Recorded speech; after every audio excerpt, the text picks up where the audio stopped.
السلام علیکم، آپ دیکھ رہے ہیں ورلڈ اردو نیوز. خبر شامل کرتے ہیں. پنجاب سے محمد عثمان سلیحریہ کی رپورٹ کے مطابق گورنر پنجاب سردار سلیم حیدر خان کی گورنر ہاؤس میں خواجہ سرا کمیونٹی کے اعزاز تقریب منعقد کی.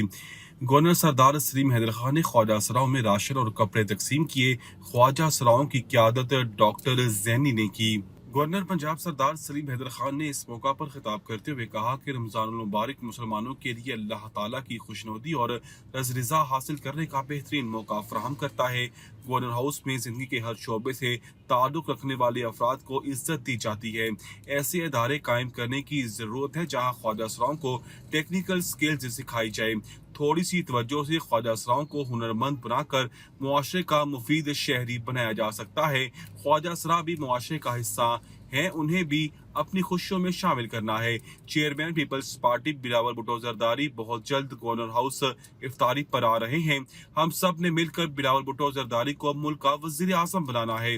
انہوں نے کہا کہ گورنر ہاؤس میں اشرافیہ اور بڑے بڑے لیڈرز آتے رہتے ہیں، مگر مجھے خوشی تب ہوتی ہے جب پسا ہوا طبقہ گورنر ہاؤس آتا ہے جن کی کوئی نہیں سنتا. مستحق اور پسے ہوئے طبقے کے لیے پیپلز پارٹی ہر ممکن اقدامات اٹھا رہی ہے. گورنر ہاؤس میں پہلے بھی خواجہ سرا کمیونٹی کے لیے ہیلتھ کارڈز تقسیم کیے. پیپلز پارٹی اقتدار میں آ کر خواجہ سراؤں کو بھی برابری کے حقوق دے گی.